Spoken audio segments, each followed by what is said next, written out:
Assalomu alaykum do'stlar. Bugun men sizlarga tezlik va kuch instinkti qisqa, ammo hal qiluvchi soniyada to'qnashadigan hayvonlarning ajoyib janglarini taqdim etaman. Siz esa bor yo'g'i video ostiga bir donadan like bosib, kanalimizga obuna bo'ling va shunga o'xshash videolarni tez-tez ko'rishni istasangiz, izohlarda yangisidan bo'lsin deb yozib qoldiring. Tumandagi kamdan kam uchraydigan ertalabki ov. Yo'lbars yo'l bo'ylab yashirinib, uni oldiga kiyik otilib chiqqunga qadar kutib turdi va bir necha harakatdan keyin u o'z o'ljasini qo'lga oldi. Mana yana bir shunga o'xshash kutilmagan achinarli holatlardan biri.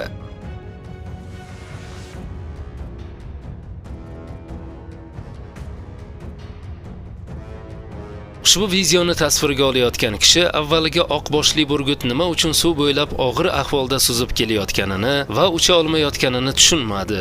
Lekin qush qirg'oqqa yaqinlashganda yirtqichning panjaralarida hali ham tirik o'rdak borligi va ovning muvaffaqiyatli bo'lgani aniq bo'ldi. Bu impala ulkan ilonning changaliga tushdi va ilon halqalarini yopishga ulgurguncha umidsiz sakrashlar bilan qutulishga harakat qilardi. Ammo bunday kuchga qarshi deyarli hech qanday imkoniyat yo'q va bir necha soniya ichida tuzoq allaqachon yopildi. Antilopa daryoga endigina kirishi bilanoq bahaybat timsoh suvdan sakrab chiqib, uni dahshatli kuch bilan ushlab oldi. Bir soniya o'tgach, timsoh o'ljani suv ostiga sudrab ketgan va boshqa hech qachon sirtda paydo bo'lmagan. Qoplon o'ljasini ushlab endi yeyishni boshlaganda, arslon sekin kelib unga hujum qiladi. Ammo qoplon daraxtga sakrab undan qochishga ulguradi va ziyofat arslonga qoladi.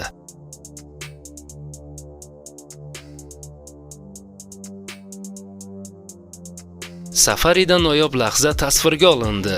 Yosh yo'lbarslar va ularning onasi ulkan gavurni o'rab olishdi va kuchli buqaga oilaviy hujum qilishdi. U qarshilik ko'rsatishga harakat qildi, lekin muvofiqlashtirilgan ovga qarshi u kam imkoniyatga ega edi va yo'lbarslar uni tez orada yerga yiqitib maqsadlariga erishdi. Bu yerda qoplon hujumida ona qochib qutulishga ulgurdi, lekin bolasi qochishga ulgurmadi va afsuski uni qoplon ushlab oldi.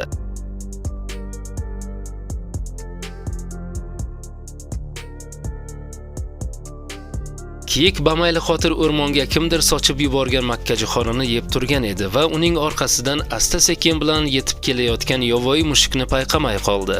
Ammo hal qiluvchi daqiqada yirtqich, ya'ni yovvoyi mushuk o'z kuchini haddan tashqari oshirib yubordi. Hujum noaniq bo'lib chiqdi va kiyik qochib qutulishga muvaffaq bo'ldi. Arslonlar quruq o'tlar ichida shu qadar mukammal yashiringanki, Buivil to'g'ridan to'g'ri halokatli tuzoqqa tushib qoldi va uning atrofida butun bir to'da o'tirganiga ham shubha qilmadi. Bir necha soniyadan keyin tuzoq ish berdi va gigant Buivil nihoyat ularning o'ljasiga aylandi. Qoplon juda g'alati va qaysar hayvonga duch keldi. U nafaqat taslim bo'lmadi, balki tishlashga ham harakat qildi. Shunday qilib, ov tezda tushunarsiz va xavfli o'yinga aylandi.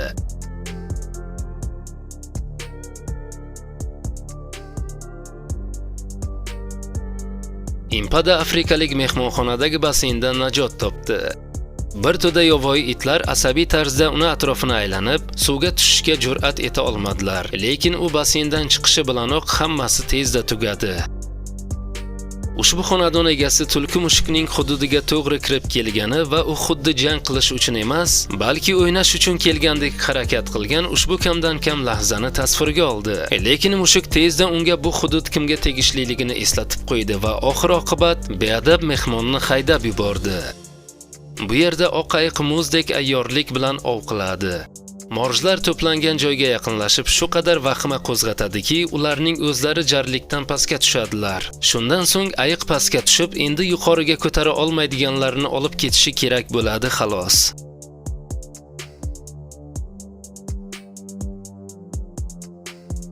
Bahaybat timsoh Buivilning orqasidan ushlab, quruqlikka chiqishi uchun kurashib ketgunga qadar uni uzoq vaqt suvga sudrab olib ketishga harakat qildi, lekin shunga qaramay bu safar Buivilning omadi keldi. U qochishga va tirik qolishga muvaffaq bo'ldi. Antilopa sug'orish joyiga yetib kelgan zahoti qayerdandir arslon paydo bo'ldi va natija allaqachon hal bo'lgandek ishonch bilan hujum qildi. Arslonning kuchli hujumidan so'ng antilopa qochib qutulishga ulgurmadi.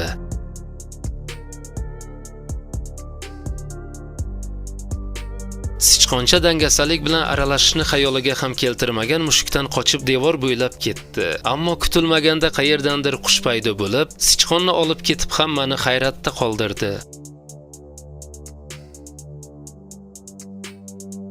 Antilopalar tinchgina o'tib ketayotgan edi va yo'l bo'ylab qoplon borligini bilishmagandi. Lekin ulardan biri qoplonning o'ljasiga aylandi.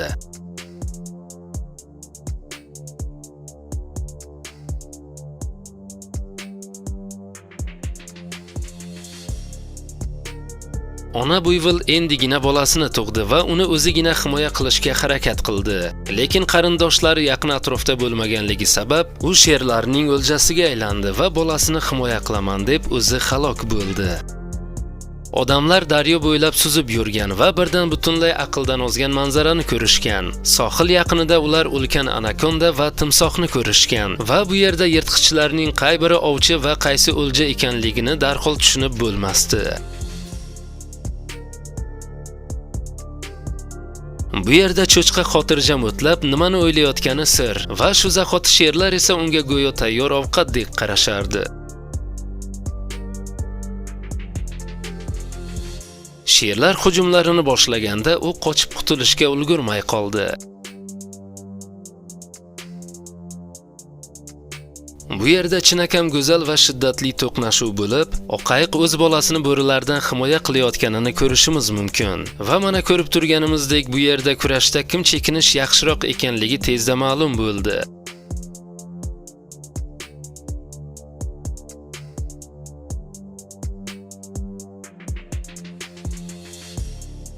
Bu ilon chaykalar tuxumlarini qayerga yashirishini juda yaxshi biladi va g'azablangan qushlar darhol hujumga shoshilishlariga qaramay, o'jarlik bilan hujum qilishga urinib ko'radi va mana natijasi nima bo'ladi.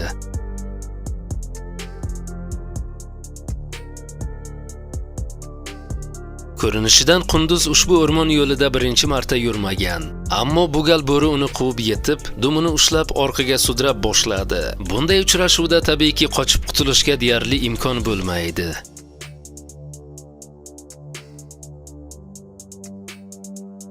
Qush kaltakesakni payqab qoldi va aniq hujum ila uni yo'q qildi.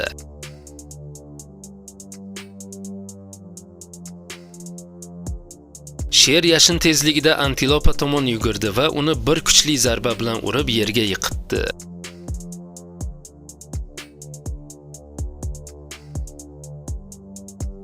Akula shunchaki xotirjam suzib o'tib ketayotgan ediki, to'satdan aqldan ozgan sakkizoyoq unga hujum qildi va bir necha soniyadan keyin mana nima bo'ldi. Bu laylak qattiq g'azab ila boshqa qushning uyasiga hujum qildi, ammo uya egasi qattiq turib oxirigacha kurashdi.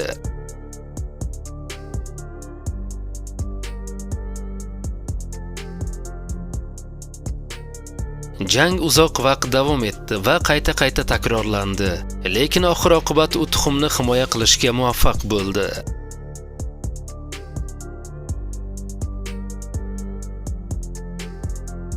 Do'stlar, bugungi videoroligimiz o'z nihoyasiga yetdi. Endi esa videoga bir donadan like bosib, agarda kanalimizda yangilardan bo'lsangiz obuna bo'lib qo'yishlikni unutmang. Keyingi videoroliklarimizda ko'rishguncha xayr salomat bo'ling.